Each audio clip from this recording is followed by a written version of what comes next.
All right. Okay. Alrighty, welcome everyone and happy Friday. We're so glad that you're here. As you know, this is the next webinar in a series done in conjunction with the Digital Course Enhancement Project and designed to introduce open educational resources, OER, which are in many ways the backbone of the project. In the last two sessions, which are recorded, and I'll show you the link for in a moment, we introduced open educational resources and offered some foundational information on how to find and evaluate those resources. And we also explored some strategies for taking the OER that you found and decided to use and bringing them into your local context. Today, we're excited to talk about taking the next step, revising, remixing, and adding content to improve or even create and publish new open educational resources. On the next slide, we have some information that offers a reminder that this session is being recorded and it's going to be available at coursecollections.northcarolina.edu. It's the big yellow button over there on the right-hand side. So if you want to find any of the recordings or the materials themselves, they're all at this site.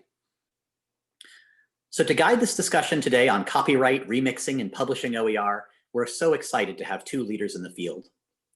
Karen Bjork is the head of digital initiatives and scholarly publishing at Portland State University. She manages the Digital Initiatives Unit, which provides services that support the changing landscape of digital publishing, including the management of PDX Scholar, a digital repository that provides online open access to scholarship and research produced by Portland State University's faculty and students. She's also the project lead for the Open Access Textbook Publishing Initiative, PDX Open, and I'll add that she's also done great work with the OEN publishing team. Karen holds a BA in History from the University of Wollongong in Australia, and an MA in History and MLIS from the University of Wisconsin-Milwaukee. Our second speaker is Meredith Jacob. Meredith is the public lead for Creative Commons USA and the director for the Project on Copyright and Open Licensing at the Program on Information Justice and Intellectual Property at the American University Washington College of Law. Meredith is currently working with open educational resource authors, professors, teachers, and librarians on a project to define a code of best practices and fair use for OER.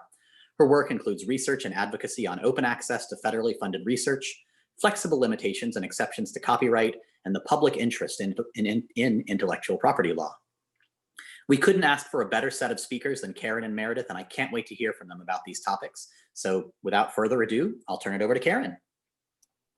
Great, thank you all so much for having me. So for my section of this webinar, I'm going to be focusing on building an OER and what to consider and some steps to take to get started. So when we talk about building OER, we are speaking about creating, adopting, or adapting of open textbooks and or open educational resources. Next slide, please. So I thought I would shape our conversation around building OER with two quotes from faculty that participated in Portland State University's OER publishing program, PDX Open. So these quotes really do capture the advantage of creating an OER. So the first is from Dr. Sarah Reed, and she talks about how the most rewarding aspect of the project was convening a working group to author her Writing 227 guide. So the final project was so much bigger and more comprehensive than she had anticipated.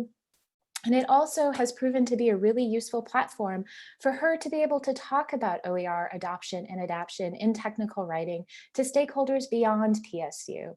Having created this guide really gives her the credibility to speak about OERs and their value for professional and technical writing broadly. And Dr. Robert Sanders talks about how the open textbook program allowed him to develop a peer-edited textbook that reflects the latest curricula developments in his discipline without the excess of traditional textbook publishing, excess scope, size, and cost. Next slide, please. So I would be very remiss of me not to mention two really important toolkits that focus on building and getting started with OER. So the first, the Faculty OER Toolkit, was created by BC Campus, and this toolkit is an information resource about and guide to adopting and adapting. And the second, the OER Starter Kit, was created by Iowa State University. And this toolkit was created to provide instructors with introduction to and the use of creation of OER. Next slide, please. So building an OER is similar to starting a research project. So before you get started, you'll need to ask yourselves a series of questions. So these answers will not only help guide you through the process, but they'll also help you design and build your OER, as well as lead you to relevant resources. So an important tip is that you should also include the answers to these questions at the beginning or top of your OER so that visitors know if it's relevant to them. So the questions you'll want to answer include, who is your target audience? So what level of students are you creating the material for? Are you creating the material with the intention that other faculty in your department will adopt or adapt and use the material in their courses? What is the main focus of your OER? Will you be focusing on social justice and equity? Are you creating material for an entire course or just sections? Do you want your students to participate in the creation of the material? Will you focus on creating ancillary materials? And do you want to include interactive elements? The next question is, what do you want to create? Will you be creating an open access textbook? Or is there an existing OER that you can adopt? Or will you be adapting and combining the materials into one resource? Who will be reviewing? Oops. Thank you. Who will be reviewing materials? So I always recommend that OERs are reviewed. The review can be an open review focused on materials pedagogy or a traditional blind peer review. It really does depend on what you're planning to create. And what do you want to teach with the materials? Creating an OER, when do you want to teach with the materials? So creating an OER takes time. I usually estimate that adapting an OER can take about 6 months to a year, while creating an open access textbook can take up to 3 years. It really depends on your teaching and writing load. So many of the OER faculty authors in my program actually complete the bulk of their work during the summer. And then they go and test and teach with the material during the term. And will your OER be a collaboration? Will you work with a team on OER creation like most team projects, or will you need to set deadlines and decide who will take the lead? Next slide, please. So identifying support. Next slide, please. So what services does your institution offer? Does your library have an Open Education Initiative grant program? Does your institution offer faculty development programs? It is really important to identify departments on campus providing OER support, and these programs can really help you get started. Building and creating an OER should not be something you do alone. Another question you'll need to ask is, what tools do you have access to create and remix work? Will you be using a web-based publishing platform such as Pressbooks or Manifold? Does your institution have access to or already support a publishing platform?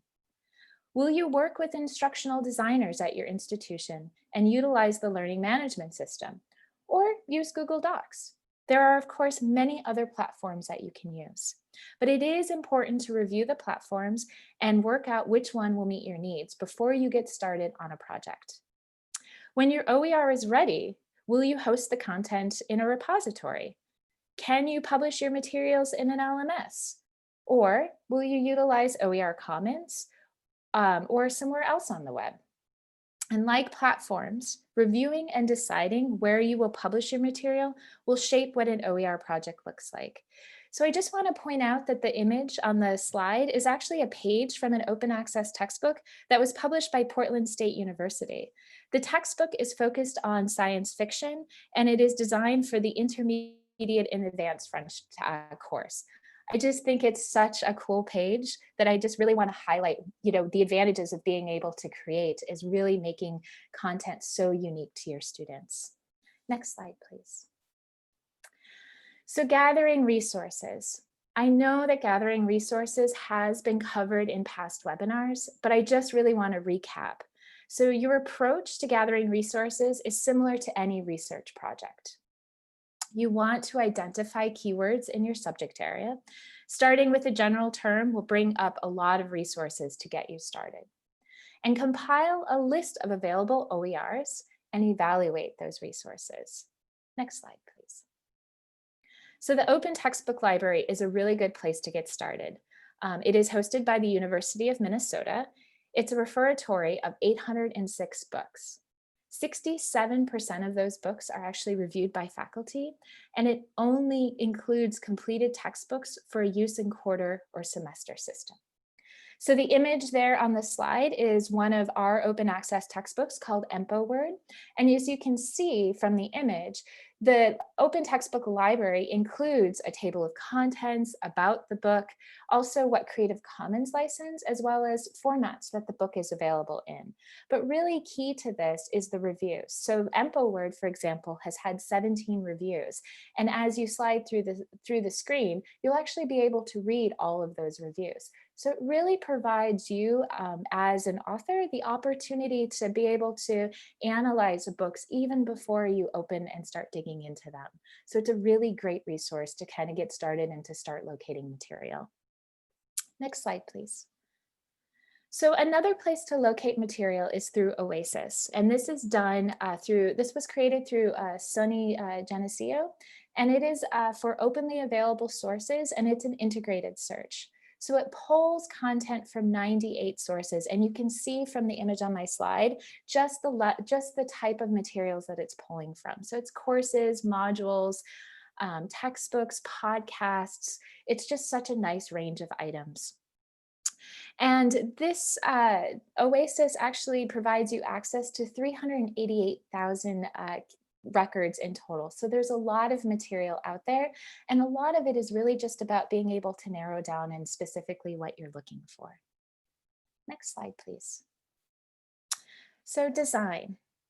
As you start building your OER, it is always good to draft out what your ideas about how you want to approach the design. What features do you want to include? For example, do you want to include learning objects, focus questions, videos, case studies? Is there a structure that you want to follow? This is particularly important if you're looking at creating an open access textbook. Next slide, please. So like locating OER, I do know that accessibility has been covered in previous webinars, so I'm only going to briefly touch upon accessibility, but I can't stress this enough. You need to design and create your OER with accessibility in mind. So here are 5 tips for when creating or adapting an OER. Always use headers and subheaders. Create descriptive alt text for your non-decorative images and visuals. Carefully consider how you will present your information. Tables should not be used for layout. This is probably one of the largest mistakes that I have seen with authors in creating open access textbooks is that they use tables for layout, and for accessibility purposes, it's extremely hard for screen readers to be able to navigate tables. Do not rely on color formatting alone to convey meaning, and add meaningful descriptive link text. Do not add just a large URL. Accessibility is really about equity and justice. We want to ensure that everyone has equal access to the information that you are creating and providing. Next slide, please. So I want to now spend a few minutes highlighting a few OERs that have been created at Portland State University. So the first example is an ADAPT OER, and the second example is an open access textbook or a creation. So The Balance of Personality is an open access textbook that was developed as an upper division undergraduate textbook for theories of personality. Its intended audience are students from Portland State University enrolled in Psychology 432 personality course. Next slide, please. So this open access textbook is a wonderful example of an ADAPT OER. The textbook has been adapted from 2 different open access textbooks. So the first is from a psychology textbook from the NOVA project, and the second is an OpenStax textbook titled Personality Theory in a Cultural Context. So as you can see in the acknowledgements here, and unfortunately, it's a little hard to read, but the author has actually gone and listed each of the chapters in which they've used for their own textbook, and has included the Creative Commons license. So users can go back and look at the original chapters to really see how the author has adapted it. And it allows the author to be able to provide those very custom information that's very specific to their course. And the author also was able to more quickly put this book together. So a creation book, as I said, can take up to 3 years, whereas this particular book took the author about a year because he just was able to focus on customizing each of the chapters and really making sure that they met the needs of their students. Next slide, please. So here's just an example of the first chapter. As you can see, he's referencing where the edited and adapted chapter is from. And then at the bottom of the page, this is where he's added the additional information about the Creative Commons license and the fact that the original authors don't bear any responsibility for the contents in which he has altered. But it's a really great example of how to make sure you provide the proper attributions, as well as providing the credit for where you got the material from. Next slide, please. So the second example is from a textbook called EmpoWord, which I showed in the Open Textbook Library. So this is designed for students of first and second year college composition courses. So in Oregon, it's writing 115, 121, 122, and 222.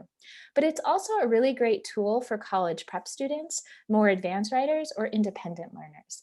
And as you can see from the record, we are providing different file types for each of our open access textbooks. So we provide the PDF to allow for the students to be able to read and to learn from.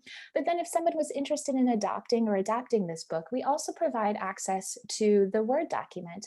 And this book is also in Pressbooks as well. So we're trying to create multiple file formats in order to increase the adoption of this particular book. This book is also very long, so the author wanted to make sure that students could get access just to sections, and so that's why we've broken it apart like that. And finally, we offer it as well as a print version, so students can buy the book and get an actual print copy. Next slide, please. So the author, Shane Abrams' major goal of this text is to advocate for student-centered pedagogy that fosters learning communities. So Shane states that this is a deliberate choice which responds to a problem that he's observed. The texts and anthologies are almost always and almost exclusively by professional writers. So each chapter of his textbook includes student writing and a reflection from a professor. So as Shane stated, his goal was to provide a way for student learners to see themselves in a textbook that he was creating. So this is an example of one of the pages of the model student authors. So all of the student work is anonymous, but Shane did notify the students and let them know that they would be having their work in an open access textbook. And then at the bottom of each of the student writing is the teacher takeaway. And this is a really great way for students to really learn and get a perspective from a professor about what was going really well with a student writer or like a student writing, or if there was anything that the professor thought was missing. And Shane's book, there are student authors, student writings scattered throughout his book. And it's just a great way to be able to utilize student work and allow students to be able to participate in the creation of a book. Next slide, please. And finally, Shane also used videos. So an aspect of his textbook was to include video conversations. So these videos provide an in-depth look and a conversation on a particular subject. And at the beginning of each of the videos, Shane presents learning objects as well as takeaways. So these videos provide such a unique customization that you cannot get from a standard book. So I'm going to pass my time now over to Meredith, who will speak about copyright, fair use, and Creative Commons license.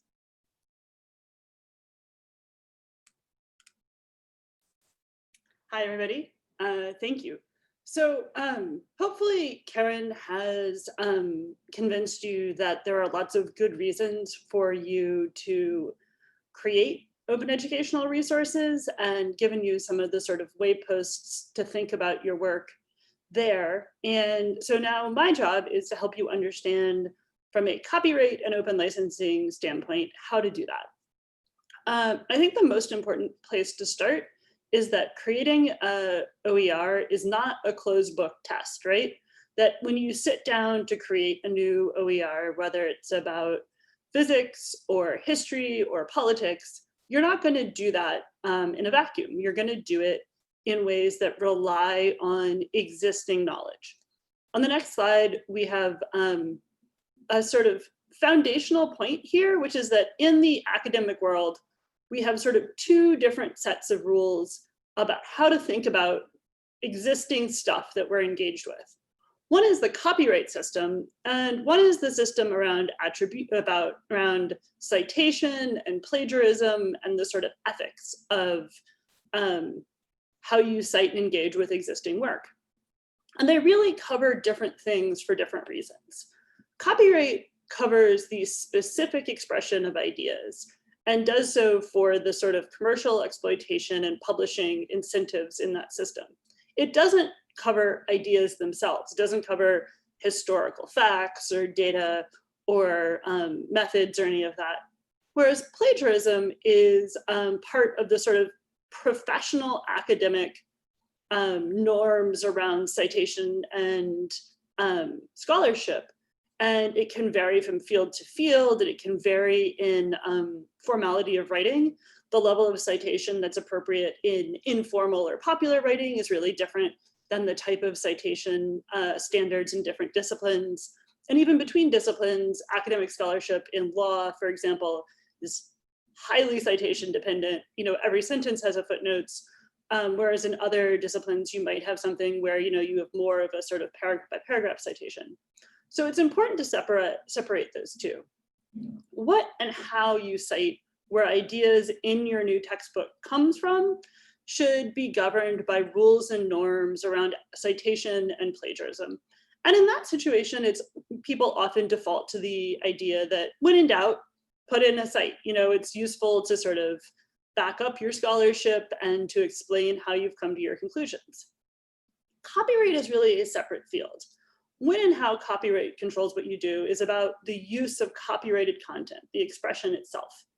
And the rules of copyright are an intended balance between protecting the commercial interests of authors and rights holders to incentivize them to write stuff, and then building a framework of users' rights, primarily fair use in the United States, that allows people to do stuff with that content, to use it for educational purposes, to critique it, to discuss it in public. And so in that situation, if you analogize too closely to plagiarism, people can say, oh, I'm going to avoid fair use. I want to, you know, be safe. But that actually shortchanges users and students and other people you're creating content for, because it leaves out one half of that balance, right? We have rules about copyright protection that are balanced out by users' rights like fair use. So it's important to keep separate ideas about attribution of ideas and ones about using content itself, which is protected and covered by copyright law. Next slide, please. So here's sort of a flowchart to think that through. The first question when you want to use something as you're creating a new OER is this thing currently protected by copyright law at all? And for a lot of stuff that you're going to want to use, the answer is no, it's not protected by copyright law. If, for example, you are teaching chemistry, the idea that a normal progression through chemistry, through general chemistry, might be to start with basic discussion of atomic structure, and then to move into simple molecules, and then to move into chemical reactions, the idea that that's the basic progression through an introductory chemistry class is just that. It's an idea. It's not something that's protected by copyright. So to the extent that you're engaging with the sort of core ideas in a field or a discipline, you don't need to worry about copyright infringement, because that's not what copyright protects. Another important pool of material that is not protected by copyright are things that have passed into the public domain, either because they have timed into the public domain, being published in 1925 or earlier, or they are in the public domain as a matter of law, such as things created by federal employees. So if you're using those things, ideas, facts, things in the public domain, you don't need to worry about copyright. You can use them freely as you create OER. If you want to use specific copyrighted content, such as pictures or text or screenshots or excerpts from a movie or music, then you need to ask yourself, is there fair use or another specific copyright limitation that allows me to use that? And we're going to spend some time in the next few slides talking about fair use. And then if you don't think fair use permits it, then you need to say, do I have another specific permission to use that? That may be Creative Commons licensed content, so content that's put out under an open copyright license, or it may be something that you have specific permission to use. So like an institutional license or subscription, terms of a website that allow free classroom use, or individual permission from an author. Next slide, please. So very basically, copyright protects original works of authorship. It protects images and text, stories, articles, fiction and nonfiction. It protects movies and music. So it protects creative works, broadly speaking. It has a very long duration and it's automatic. So you don't need to do anything to register your copyright. Any content that is eligible for copyright out there in the world is automatically protected. However, though, that protection is limited. So it protects the expression itself, not the idea, and is balanced against specific exceptions, and then also this broad, flexible, fair use doctrine. Next slide, please. So as you're thinking through, what are the source materials as I'm creating this OER? The first is important, that you can use ideas from other content in your OER without any worries about copyright. You may need to attribute where those ideas came from, but the ideas themselves are not protected by copyright. Then there's material in the public domain, so material published before 1925. And it's important to note here that at least in the US, even if a digital image of a public domain artwork or something like that was created later, as long as it's just a photographic reproduction, there's not like a separate artistic thing there, those images are also in the public domain. Things that are an open license. So existing OER can be the source material for your OER. Sometimes this can be for a different topic, or it can also be for a different instruction level. Karen pointed out a number of very valuable sources of OER. Wikipedia is also under an open copyright license and can be used as source material for new OER. Finally, you'll have closed resources, things that are protected by all rights reserved copyright. And if you want to use those, you'll need to go through a fair use analysis and figure out whether the parts you want to use are allowed by fair use. Next slide, please. So fair use is a statutory provision in US copyright law, and there's also a lot of case law discussing it. And basically the modern understanding of fair use has 4 factors, but they boil down to 2 core questions. Are you doing something new or different, something transformative with the material you want to use? And is the amount you are using, whether a part or the whole, appropriate to what you are doing? If the answer to both of those questions is yes, then it's unlikely that you're providing a substitute for the copyright work in its intended market, which is the only really commercial pocketbook issue related to fair use. Next slide, please. So fair use acts in a broad number of enabling ways. It's what lets us subject works to critique and analysis, use something to illustrate an argument. It also allows copying and format shifting works to promote accessibility or to provide resources for language learning or media literacy, and importantly, to build and create new educational materials. Next slide, please. So when you're relying on fair use to create OER, you may be doing a number of different sort of common pedagogical things. And this is important because a few slides ago, I said that the core 2 questions for fair use are, do you have a transformative purpose? And are you using the amount that's appropriate for that purpose? And in order to answer the first question, which is my purpose new and different? Is it transformative from the purpose for the original? In order to answer that question, you have to know what you're doing here. And often when we talk to professors and to teachers and to OER authors, they say, well, my purpose is educational. And that's too broad. You need to have a more specific purpose in mind. So some purposes that we use third-party materials for, including excerpting a passage for close reading, or including an image for illustrating a teaching point or documenting a historical event, or including an image or text from source material for student activities or assessment. These are all examples of situations where when you're creating a new OER, when you're writing most of the text from scratch, you may still need to interact with real world examples that are out there and that can't be substituted easily for open materials. Next slide. So as you're sitting down to create your OER, you're writing your text and you want to bring in a third-party copyrighted thing, an excerpt from a text, a poem, an image, a movie clip. The first thing you should do is ask, what is my purpose for including this? What am I trying to get my students to learn? What am I trying to do in this segment of the OER? And then you have to ask, is that transformative? So for example, you might be teaching a politics class and you might be talking about the impact of news coverage in elections and in politics. And so you might want to use a front page image of the New York Times from 1968 and a front page image of the New York Times from this year. And so to answer these questions, you would say, what is your purpose in this OER? And your purpose might be, here I am teaching about the difference in media coverage in the last 50 years. Okay, so that's your purpose right now, your new purpose. And then the question is it transformative? And so to answer that, you'd say, well, what was the purpose of these originally, right? The purpose of the New York Times images originally was to present the news, to sell newspapers and to inform people. So that's a transformative purpose. And then the question, does it substitute in the market for the original? Would people use your OER instead of reading the newspaper or buying the New York Times? And the answer there again is no.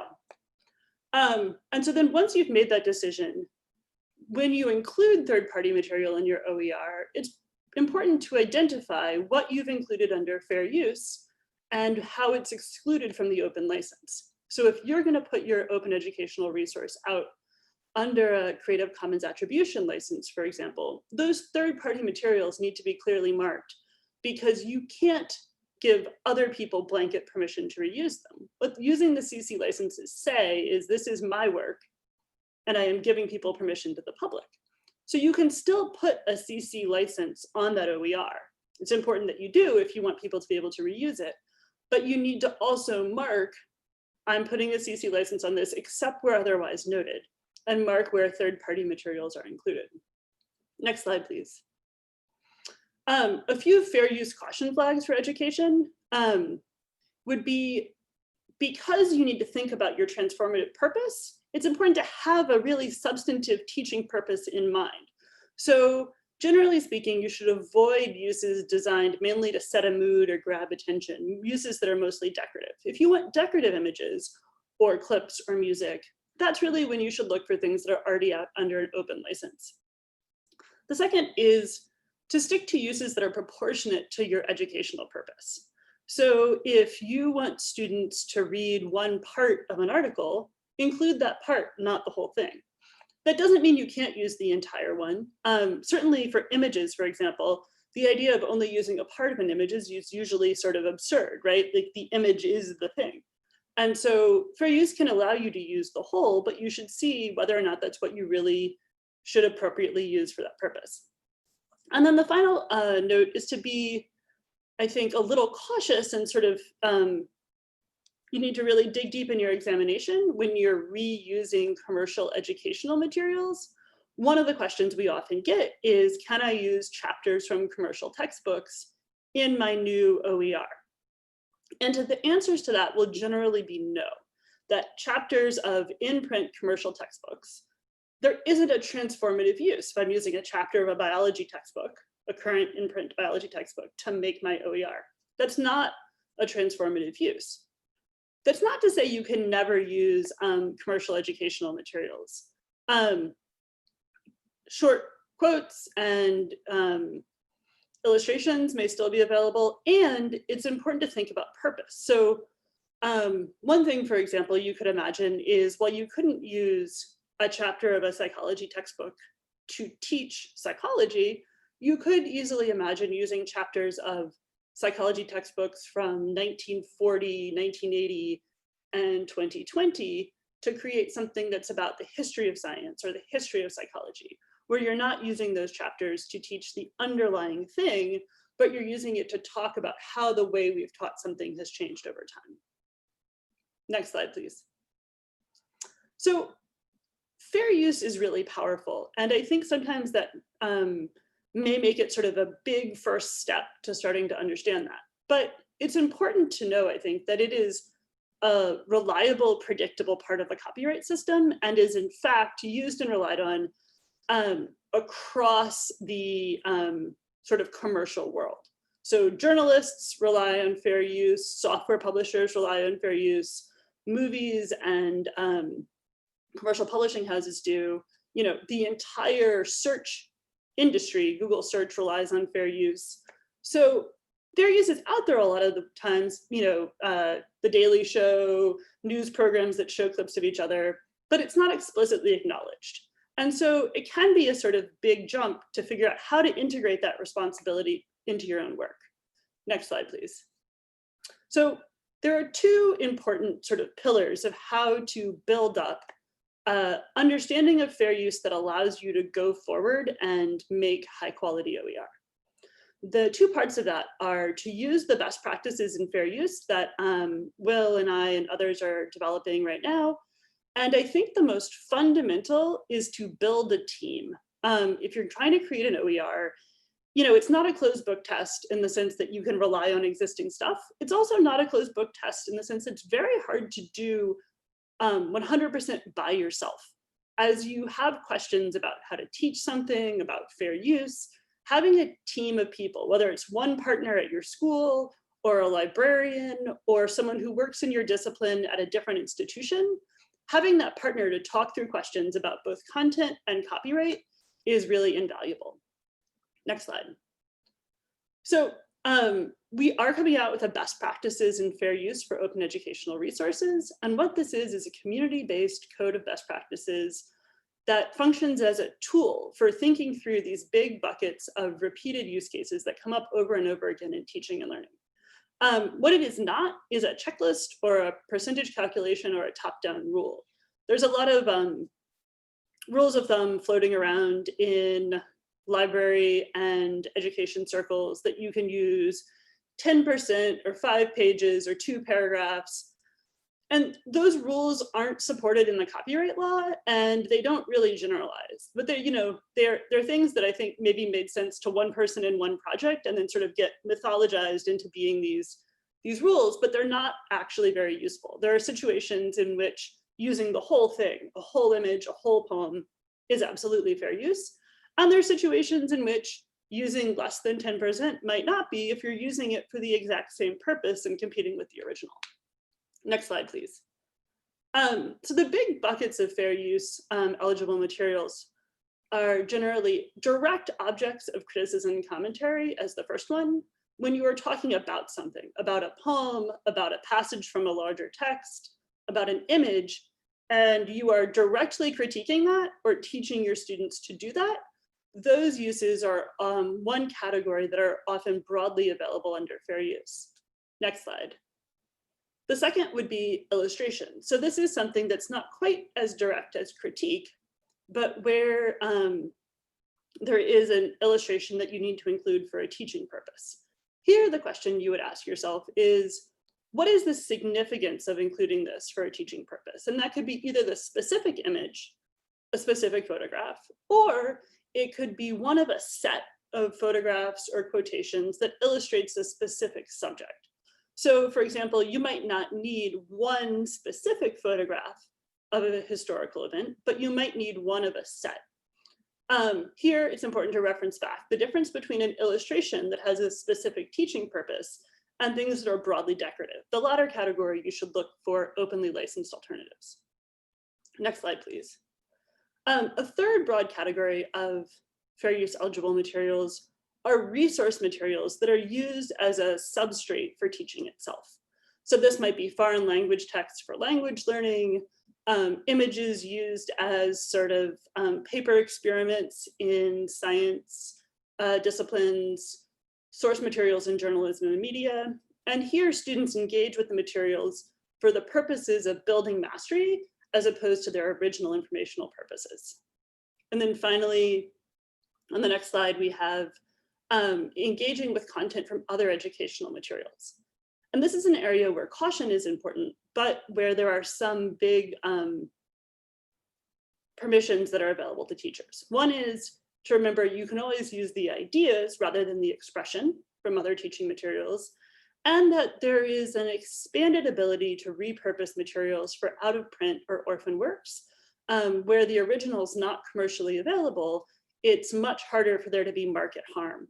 One area that we see this particularly in teaching are technical materials or materials about specific sort of industrial areas of instruction, where something may have been created in a sort of original period when a new technology came out, or to teach a sort of industrial process, but where those materials aren't updated and aren't sort of a part of what's regularly being taught. Those are often things where instructors say, hey, I really want to get to repurpose part of this teaching, this manual or this instructional guide. And those where the original is out of print or orphaned can be more broadly repurposed under fair use. Next slide. So just to very briefly touch on the Creative Commons licenses, when you are working with materials that you don't fit within the fair use exception, one of the categories of open materials you can freely repurpose are those that are Creative Commons licensed. Next slide. So the CC license, you'll see the image and the text here, is a standard open copyright license.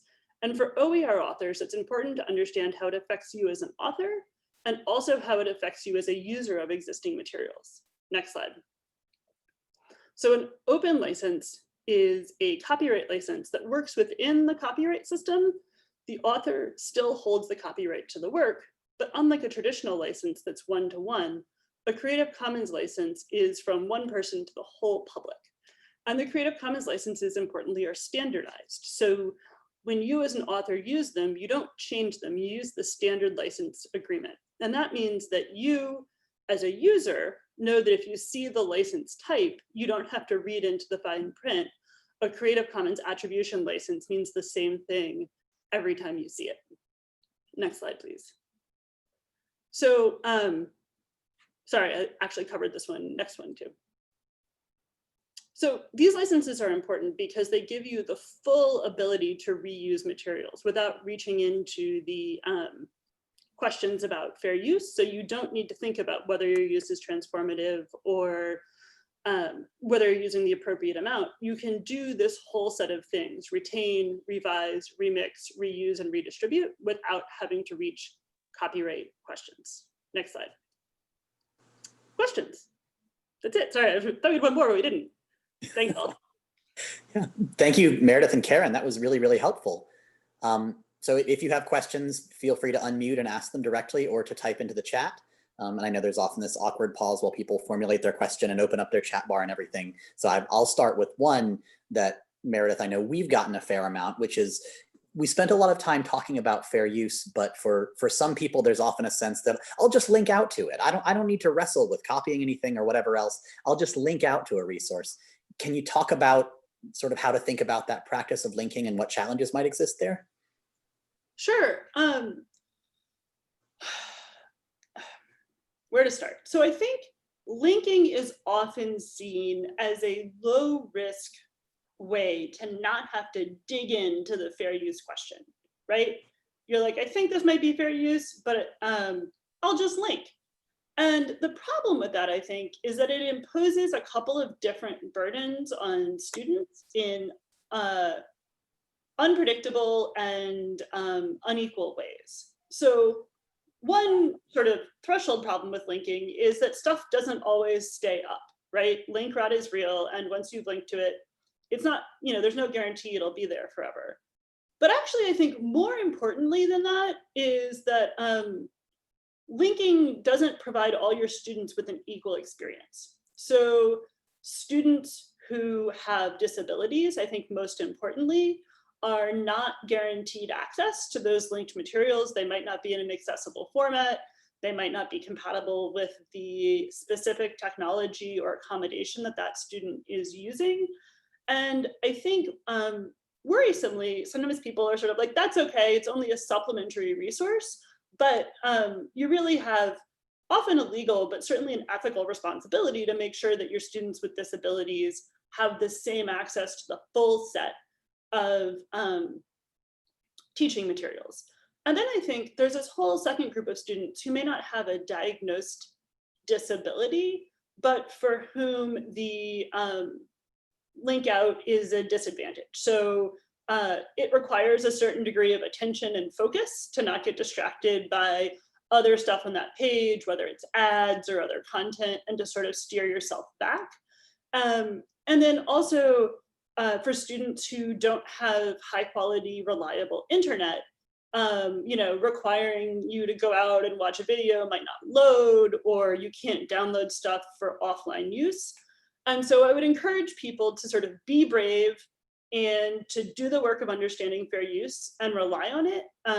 And to also know that separate from the fair use law that we have that talks about these sort of quotations and transformative use in education, there's a really big body of law that says making materials accessible for students with disabilities is a core function of fair use law. So in the sort of Venn diagram of I am doing this for a transformative educational purpose, and I am doing it to make sure that students with disabilities have full access to teaching materials, you are in sort of the strongest justifications provided by fair use. Karen, I know you've also done a lot of work about accessibility. You might have some specific examples about how linking out can be an impediment. Yeah, I mean, you've pretty much have captured everything that I would say. I mean, we work really hard with our faculty authors to ensure that they don't need to link out, because we've come across link rot in particular. One of the things that we do require within our textbooks is that if they are linking out, if there is a specific reason for it, that the book include a descriptive text of what they are linking to and the purpose and the reason for that. And that then not only allows, in case somebody doesn't have very good internet access, or if the link dies or is dead for a 4 error, at least the students are able to get a perspective and an idea of what the content was and the importance of it. And the other thing too, in particular with videos, so the example that I showed, had the video that Shane had created. So part of our requirements is that the videos actually include complete transcripts, so that students who do link out and see the video, because the videos are part of the pedagogical portion of the book, but that there is transcripts included with it. And then the other thing we've included with videos as well is Portland State has a number of language textbooks.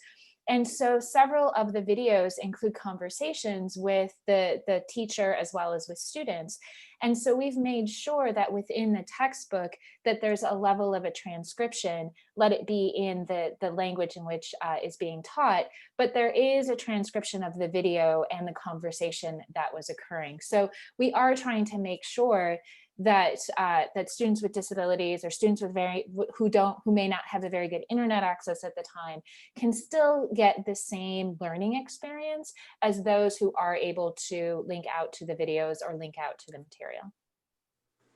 Thanks, that's really interesting. Yeah, thank you. That's both really helpful. And it raises the question about non-textual material and non-textual media, which is where linking often comes in. I wonder, Karen, maybe both of you, but Karen, you could talk about what are the challenges and what are the workarounds or best practices for managing something that doesn't look like a big block of text. I'm sorry, my internet got a little wonky. Can you repeat your question? Yeah, sure. So the question is about, we kind of have a sense of how to put a big block of text on the internet, but publishing something that's a video, that's a simulation, that's a module, are there sort of unique challenges in that space, or are there good best practices to think about addressing those issues? Yeah, so that's a really good question. And, when creating a textbook or creating OER materials, a lot of it is about design. It's thinking about how the information is going to come across on the page. And one of the things that we spend a lot of time with our authors thinking about is that designing a book and looking at a book in print is very different than looking at a book online. So it's about making sure that you have enough spacing in between texts, that there's, you know, enough white space in order to provide. Or if you are going to be like doing call outs or learning objects as a way to kind of break them up and kind of design the book so that, you know, the big block texts aren't just there and the students get fatigued from looking at it. And it's the same with videos. Like we've tried really hard to sort of, you know, embed a video image to kind of do it as a call out and then have them and then have the students link out to it. We also require, so for all of our videos, we also have them available as a download themselves. So with Shane's book, for example, because it's run on our service at PSU and it's a live streaming, we have them in the back end. So if somebody did require, they would need to contact us. But for some of our language books, we've actually have them as a separate download. So students can go into our recorded PDX Scholar, they can download the audio themselves and listen to it at any time. And then we also have it available in our streaming live, you know, in our streaming server as well. So it's really about providing different file formats. It's really about thinking about the design, and it's really thinking about sort of the, you know, if you're a student, how would you want to look at the text and what is the best way for you to be able to learn from those materials. Perfect, thank you. And Meredith, yeah.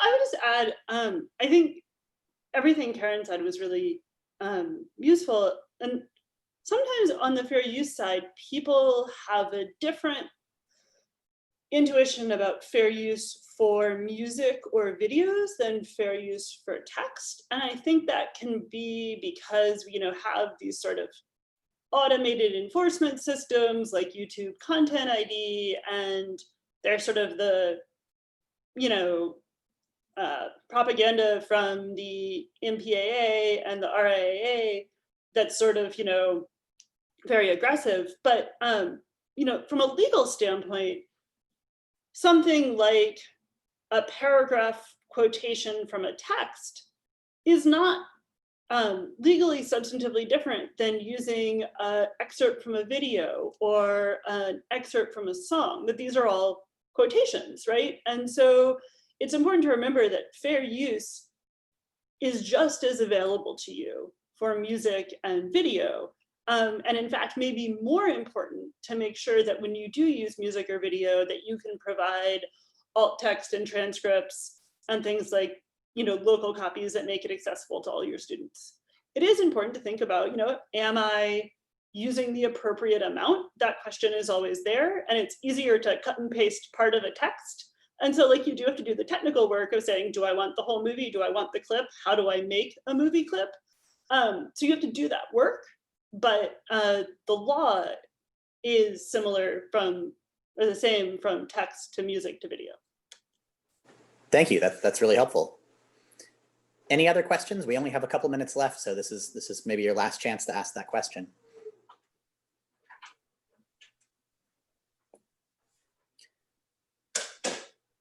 If not, I'll ask a very quick one, which is you both mentioned the idea that building a team is really critical. Who do you want on that team? Like if you're putting together your dream team, what roles do they have? What expertise do they bring? I'll start with this one. I would say an instructional designer is always really key to put on your dream team. A librarian, of course, because a librarian will be able to assist you with not only finding the resources, but be able to start talking to you and having that conversation about copyright and Creative Commons license. And most librarians like myself, while we're not experts, we know people who are. So we're always going to try to, you know, find out the information and provide the proper resources. I would also say and recommend that you reach out to faculty at other institutions that are teaching a similar course. Being able to speak to them about what their pedagogical ideas are or how they want to approach it, I think is also really important. And finally, you know, having co-authors. like I said, creating an open access textbook can take up to 3 years. Adapting a textbook can take 6 months to a year. So having somebody help you and assisting with you in that process is so helpful, as well as it allows you to be able to sort of bounce ideas off of people. So that's just kind of a small group that I would recommend. I completely agree. I think that probably from my perspective, having a partner, a co-author, a partner who teaches the same thing as you might be the foundational piece.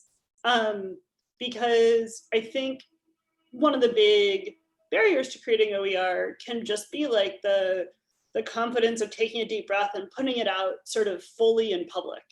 And having someone who does the same thing that you do, is in the trenches teaching these students, saying, I think this is responsible, do you think this is responsible, is really valuable. And I think librarians are, of course, a really important source of information on copyright and on how the CC licenses work. But I would encourage professors and authors that you have to hold that core copyright decision-making, that the question of why am I doing this from a pedagogical purpose? And is it different from the original purpose? That's a question that is really best answered by the author, by the professor, the teacher. And I want to encourage people to feel like they can do that. Librarians ultimately aren't going to be able to give you legal advice, right? Like you're going to need to make that decision. But I think the good news is when you look at the best practices and you look at these sort of predictable categories of uses, it's a decision that people can make. The final thing, which maybe the final, because we're only 1 minute from time, is whether it's your librarian or your instructional designer, have somebody who from the beginning is thinking about accessibility. It's really time consuming and expensive and problematic for a number of reasons to have to come back in after the fact and realize we don't have any alt text. We've used formats that like tables or other things that are inaccessible.